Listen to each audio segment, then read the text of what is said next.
Willow Creek Springs presents Healthy Living with your host, Joe Grumbine.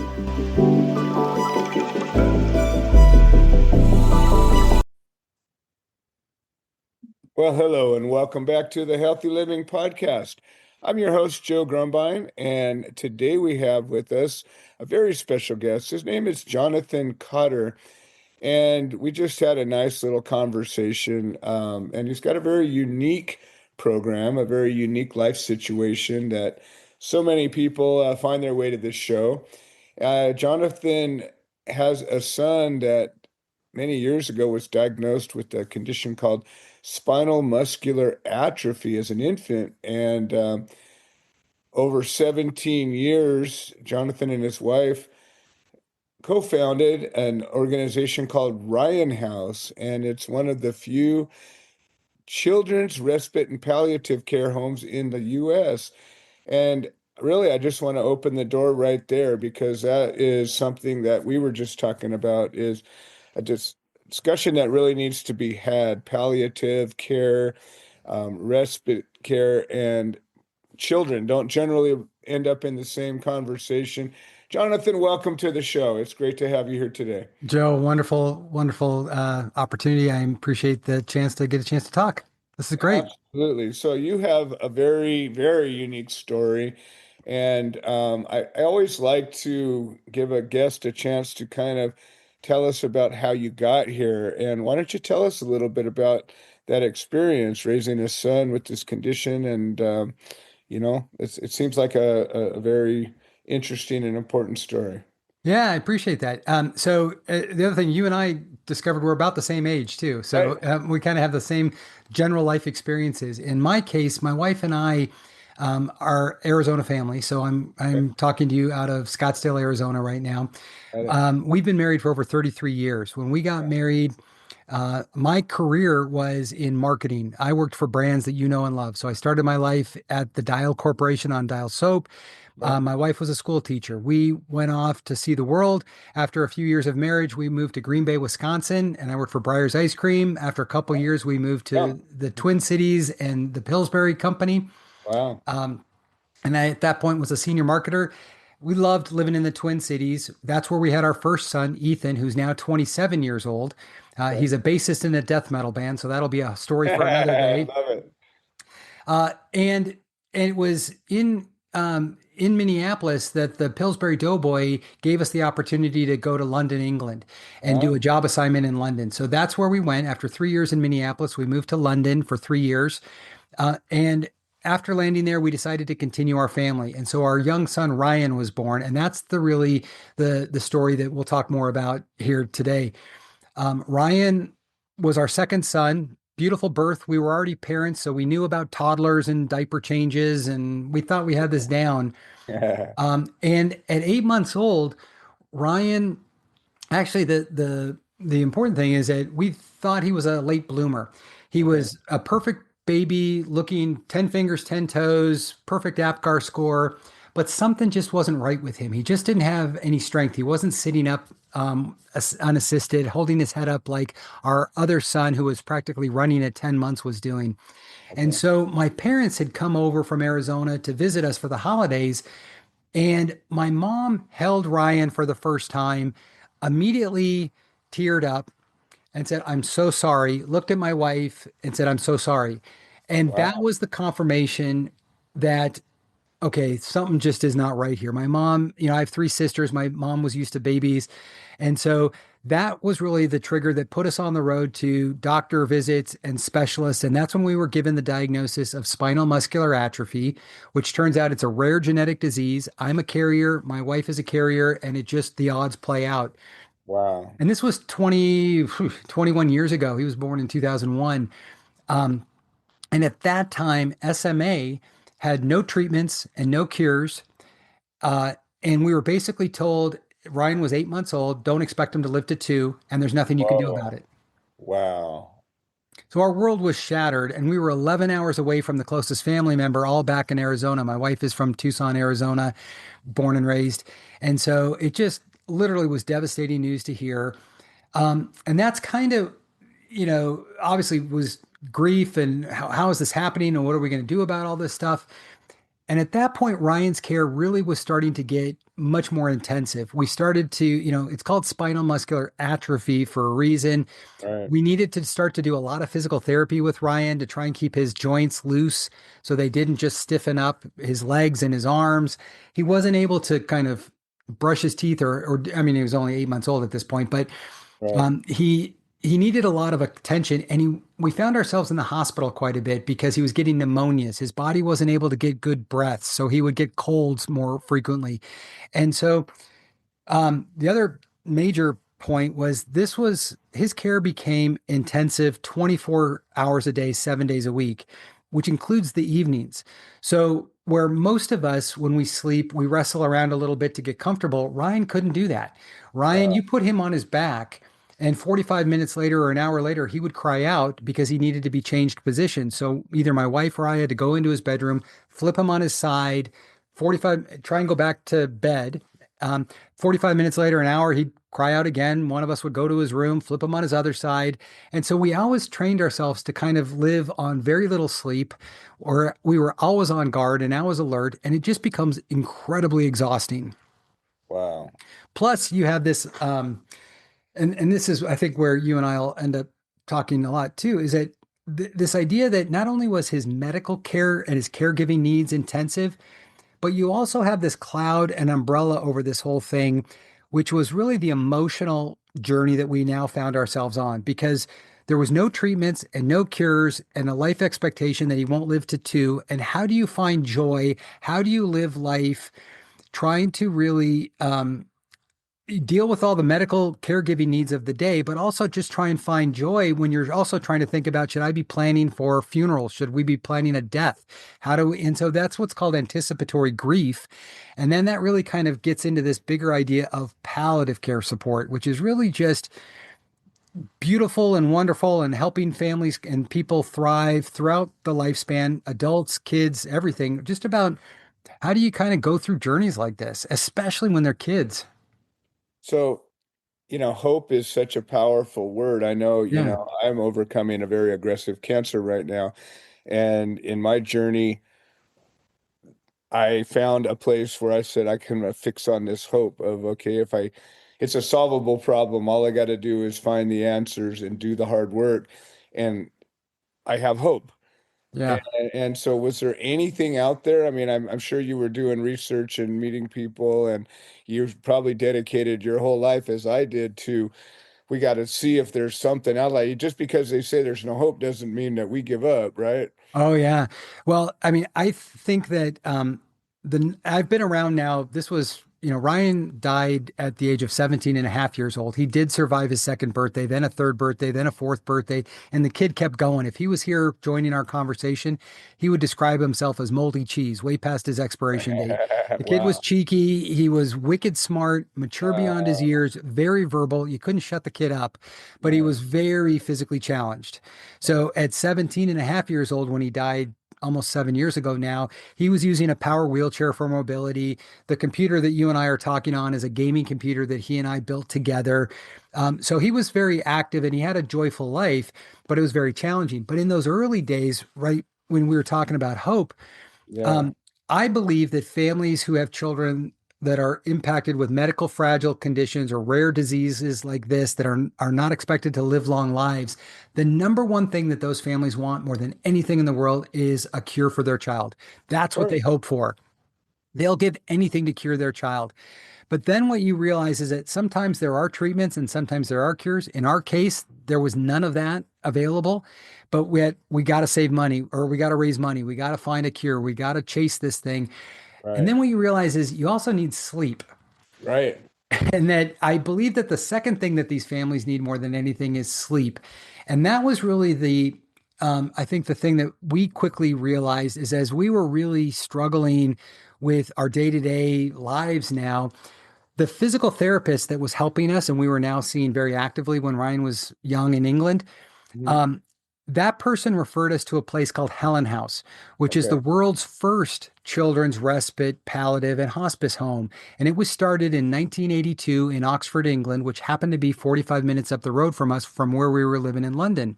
So But the it was very this, first one yeah. was only put together 40 years ago. Exactly. Yeah, this whole hospice care and palliative care concepts really started in England. That's kind of the mothership of all of this kind of care. It has expanded over certainly through adult care and hospices. I think most people are familiar with end Mhm. of life and hospice care for adults, but for Right. children it really is only 40 years young and it really started in England. Wow. But it was described to us as a children's hospice home. And so with those words and being very scared and trying to find hope, my wife and I really rejected that whole concept Right. right away. And we said, we're Yeah. not going there. We need that's death, that's dying, that's giving up. We need Yeah. to find hope. We need to find a solution to this. And the physical therapist Like just a kept referring, natural response, right? yeah. And the physical therapist just kept reinforcing to us it's a place to support your family along these very difficult journeys with overnight respite, which is a true break. We will care for your child so that mom and dad can truly sleep.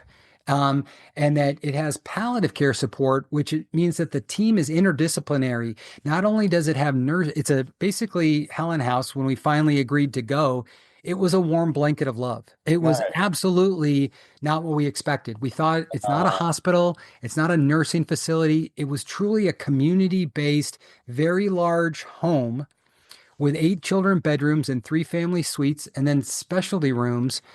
And so when we walked in, we immediately felt our shoulders come down. We immediately felt, okay, we're around people that get it, that understand this journey that we're on, because Right. it's just you don't see families like ours in out at restaurants and in movie theaters because we're at Right. home with so much Yeah. care Yeah. needs. Right. So was And there like a moment where like obviously you went from we're never going to do this to well maybe we'll go visit. Was there something that happened that caused that break or just you just finally desperation and exhaustion, and we finally it just the physical therapist was just relentless in her referrals, and we finally said, all right, stop bugging us, we'll go check it out. right. And when we did, like I said, it was a warm blanket of love. It really felt like we were in a place that felt very comfortable immediately. We stayed there as a full family. Ethan, who's our older son, was able to stay with us also. So it really it it looked at this care and caregiving holistically from a whole family approach. It wasn't just about the child that was affected. It was the entire family needs to be supported along these journeys. And that's what was so awesome about it. And so we stayed there as a full family. We got very comfortable with that care. It's not a babysitting service and it's not a long-term facility. The kid doesn't, Ryan wouldn't live there. It was really for at least 48 hours of respite. So it's always includes an overnight. It's not about a few hours of we'll care for your kid as babysitting so that you can go to a date night dinner. Right. That's very important for families also, but that's not what this is. This is at a whole nother level of care that you Right. truly trust the team. It's about 2 days up to 7 days in a row, up to 28 days a year at no cost. This place didn't charge Wow. families anything for anything. And Wow. then we got to be around other families and support staff that really understood this. So we could start to think about death and dying and finding joy and sharing pictures and just camaraderie and community. Um, and we had an opportunity then to have Ryan stay there by himself so that we could go home and sleep in our own beds for a few days. We Okay. could spend time with our growing toddler, Ethan, who was a few years and very active, and Mhm. just protect our marriage, protect everything.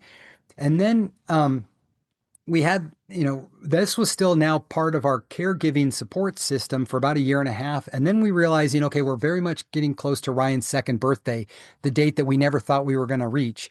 Right. And we're still in England. We got to get home to Arizona and Yeah, yeah. basically get prepared for Ryan's death. And so we moved back to Phoenix, Arizona. I got a job. We got Ryan scheduled with therapists.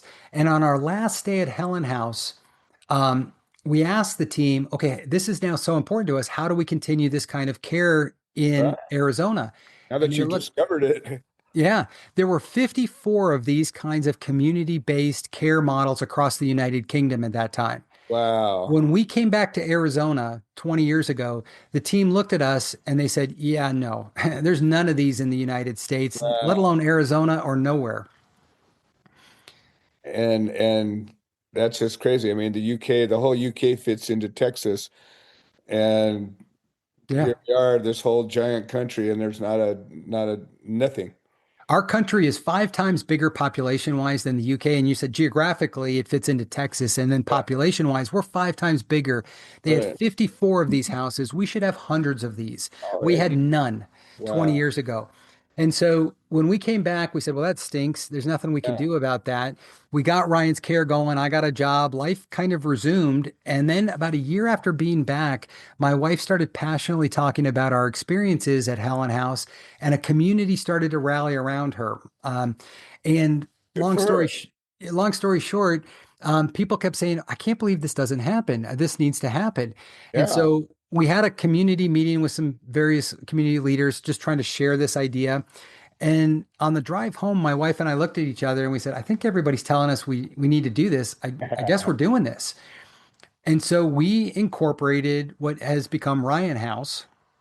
And our goal very much became, again, we had no intention of starting a nonprofit. We had no intention of doing this. It just right. kind of organically happened. We often say the stars aligned. Right Yeah, family, right set of experiences, right kind of connections in the community. So when we made the decision to incorporate and become Ryan House, um, our vision then quickly became to bring Helen House to Phoenix. Nothing more, but nothing less. all right. So we had a clear We had a scope. model at least to work Yeah, from. exactly. We had no idea how to build it. We had no idea how to license it or pay Knew for what it it. was supposed to look like. Yep. We just knew what it was supposed to do. All right. And so we were very More fortunate. guidance than most startups have, right? Exactly. It just passion and persistence and just go for it, man. Yeah, And so we were very fortunate to get involved with some amazing community leaders here in yeah, Phoenix. They became our board members. I was the first board chair. I'm the one that filled out all the 501(c)(3) paperwork to become a nonprofit. yeah. And a lot of those first meetings were arranged by some of our community board members that would have a meeting with the Rotarian group at the Phoenix Country Club. And Know they'd, all about that stuff. I run a 501(c)(3 yeah, myself. they basically tell, I was told, okay, show up tomorrow at 7 a.m. for the breakfast. Here's a microphone. Tell them what we're doing and make them cry. Yep. I'm like, okay. So we basically had to kind of share our family journey and our experiences and why this was such an amazing care model to this group in Phoenix who very much supported it. It took us 6 years of raising money. We eventually raised enough money and got land donations and ultimately put a Right. shovel in the ground, formed partnerships, and Ryan House was opened. We incorporated in 2004. Ryan House was opened in 2010. We never thought Ryan would be alive when Ryan House Right. opened. Meanwhile, he's still going. Yeah, yeah, the kid just kept going. Moldy cheese. And he and his older brother were able to do the rope untying to officially open the house. Um, Nice. and then it's been open now for over 15 years. It has served thousands of families with this overnight respite and emotional support. It has nurses in the house 24/7. It has child life specialists and social workers and chaplain services. It's not a medical model, it's a caregiving model. It really is a Right. community-based model of care to help enhance quality of life along these very difficult journeys. We want to connect with families the moment they find out they're on this journey, which oftentimes is at diagnosis. But I actually believe that there's even ahead of that with a moment of concern. A Sure. lot of times with children, there are thousands of rare diseases that I can't even begin to pronounce. Absolutely. But you And just each know one has something's not their right. own set of challenges and their own, Yeah. you But you know, just know something's not right. And so right. when you sense that something's not right, Ryan House, if you're here in the Arizona market, Ryan House can support you, provide you a break, an opportunity for care, and then help you think through your journey with anticipatory grief and planning and just help you find joy throughout the journey. And then if and when your child needs end of life care or hospice, then it becomes the natural children's hospice home also. So Wow. it's not built for death and dying. It is built for the journey that oftentimes will be death and dying and Sure. end of life. And so, again, we've served thousands of families in the 15 years. We've had over 550 children die at Ryan House, including my son Wow. Ryan, who took his last breath there in December of 2018.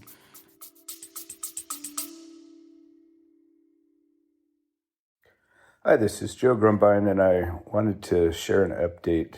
The platform that hosts this podcast has made some changes to the subscriber settings, and we have a number of subscriber-only episodes that we offer to the supporters.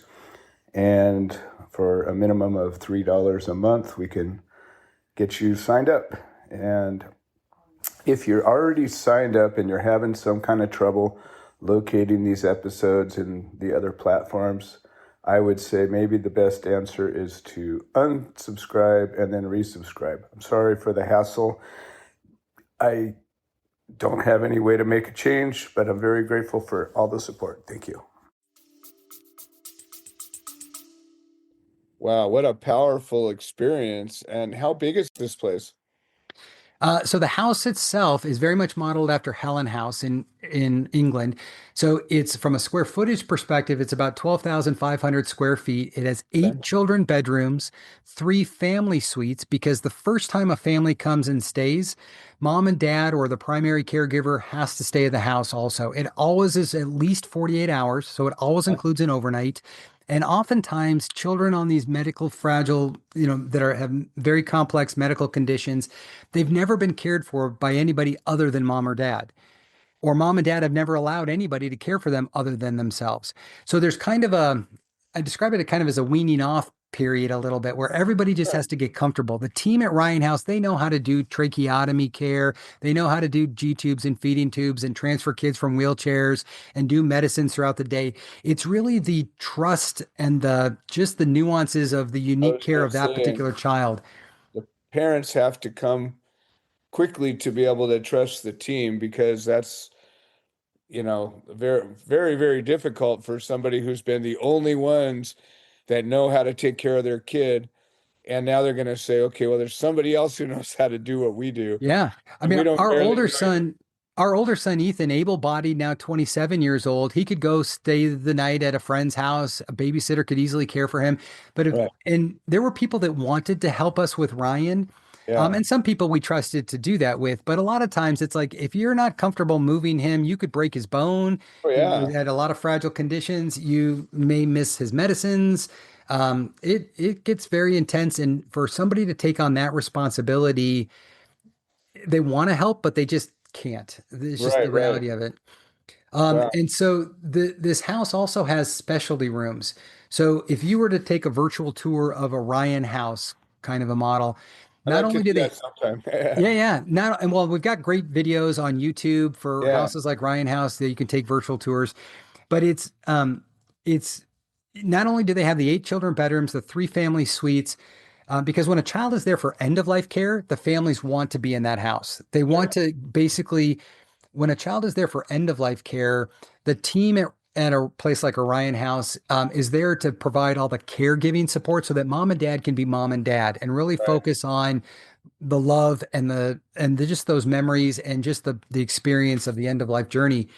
But there's also specialty rooms. So like there's a music room, there's a art room, a sensory room. The playground is accessible. My son drove a wheelchair, so he could get on the playground and enjoy himself. There was a memorial garden. So the place was built from the ground up for children with significant medical complexities and their families to do this kind of care. And there are other communities across the country that have tried to do this kind of care. So when we started Ryan House, I looked out into the country. I'm like, come on, we can't be the only one doing this. Right. And discovered there are lots of other communities and passionate people that have heard about these kind of models that want to do something very similar, but it's really hard. It's very difficult to raise the kind of philanthropy, charity dollars that it takes to run a Ryan House. Because again, Ryan House doesn't charge anything to it doesn't charge families anything for any of the care. It is all done through support and generosity of the Arizona community. And it raises $3.5 million a year. End up donating anyways?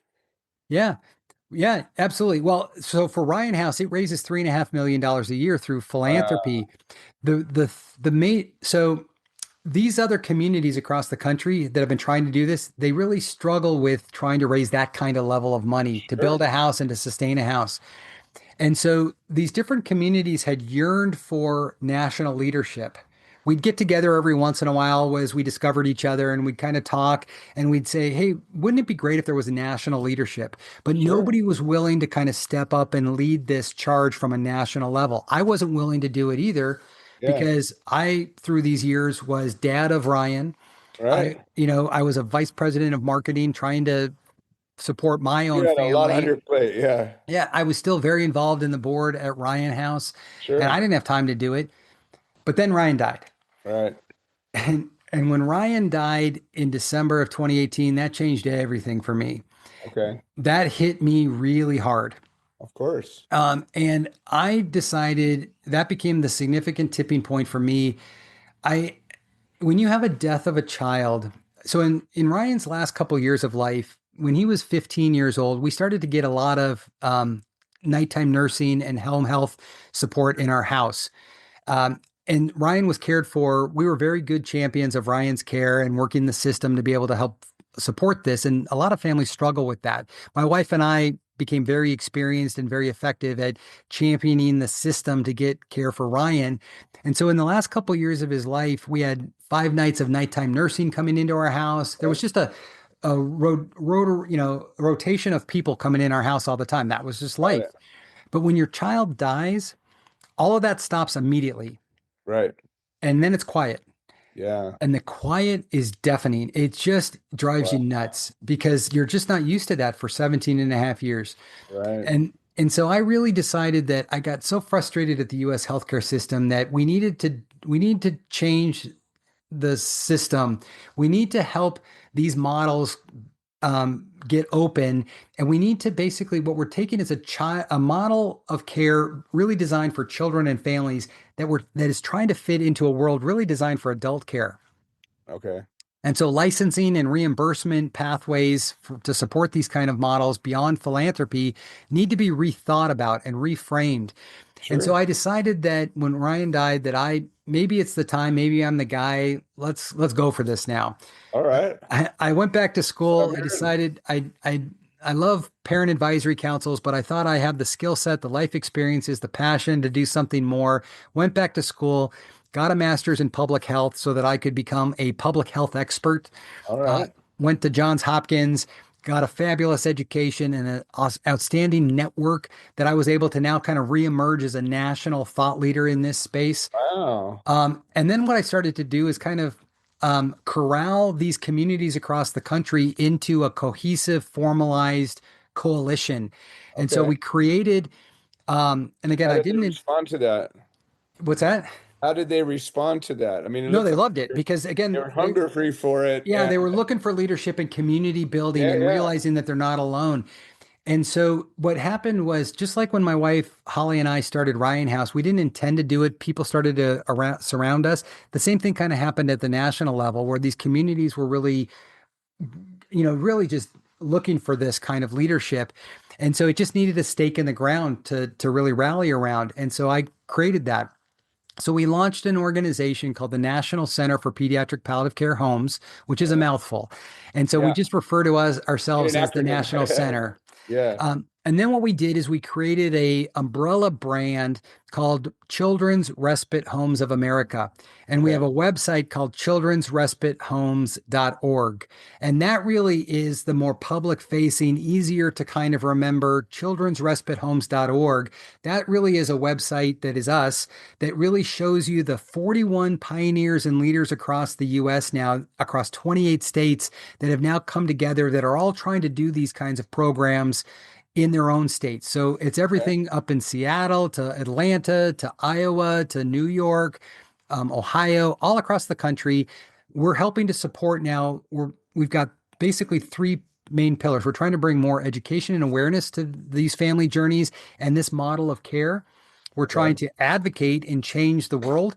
And really, that's about legislation and policy. And that's why I went and got a master's in public health Right. Right. to really I'm gonna help. be able to walk in the room. Yeah. Yeah, so we got to change this at the federal level. We need to have conversations with the centers of Medicare and Medicaid. We need to have national legislation and the Social Security Act.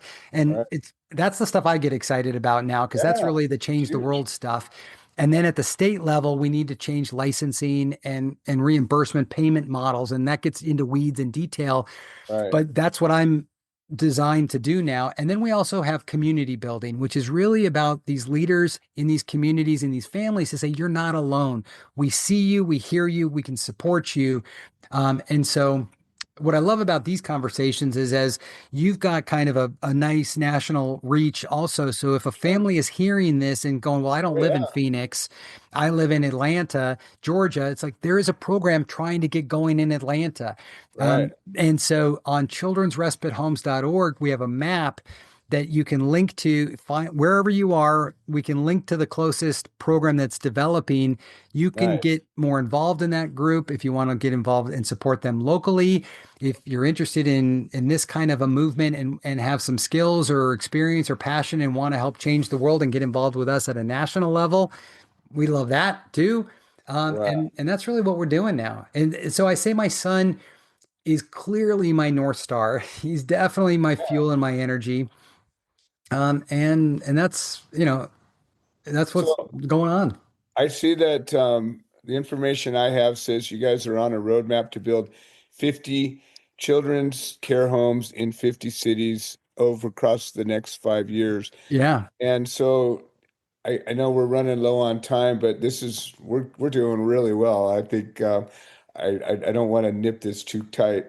Um, so you still have the one home that is functioning. Are there Yeah. any others that have started up yet? Yeah. So the what we've done is we wanted to showcase the success that is happening across the country. So 20 years ago, when my wife and I came back from England, nothing. There were none of these in the United States. Right. Ryan House in Phoenix ended up opening as the second one of these in the United States. Okay. The first one is called George Mark Children's House in a suburb of Oakland, California, Got it. also inspired and modeled after what was happening in the UK. The third house that opened is called Crescent Cove in the Twin Cities in Okay. Minneapolis. And they were also learning about this model. They heard about Ryan House. They came down and visited us in Phoenix, and we kind of helped inspire a lot of the design of what was going on in Minneapolis. Those are the three houses that are very much the UK Helen House kind of model. Okay. We also have four other programs that are open in our coalition that are iterations on this theme. They all care about medically fragile children. They're all delivering respite care in their Okay. communities. And they're all very passionate about trying to make change like this. And so that's Salt Lake City, Seattle, South Bend, Indiana, Chicago are the other open programs. And then what you'll see on our map at childrensrespitehomes.org are those are the green dots on our map. And we want those to be 50 in the next I five love years. that. Yeah, that's a good starting point. Yeah, and we want hundreds of them Yeah, eventually of to course. be the same scale as the UK. And then we have yellow dots, which are nonprofits that are organized in communities that are currently raising money. Some of those programs are already doing some support. They don't have a Okay. physical house yet to do overnight respite, but they're already providing some level of care or certainly doing runs and charity events All right, and working on breakfasts it. and galas and raising money. So there are Yeah. ways to get involved locally on the yellow dots for sure. And then we have blue dots, which are the new pioneers. Those Got are it. the people that have heard about us, have heard about this kind of care model, and say, oh, we need this in our community. And so we have a lot of blue dots. And then what our organization does is kind of coach and guide them through how to start an organization, how to become a nonprofit, how to form boards, how to really kind of build this kind of a program and ultimately how to advocate with your state to get this thing to be sustainable so that you don't have to depend on philanthropy forever. And it's it just is an amazing, I mean, we're 3 years into our organization now. We're just getting ready to start our fourth year.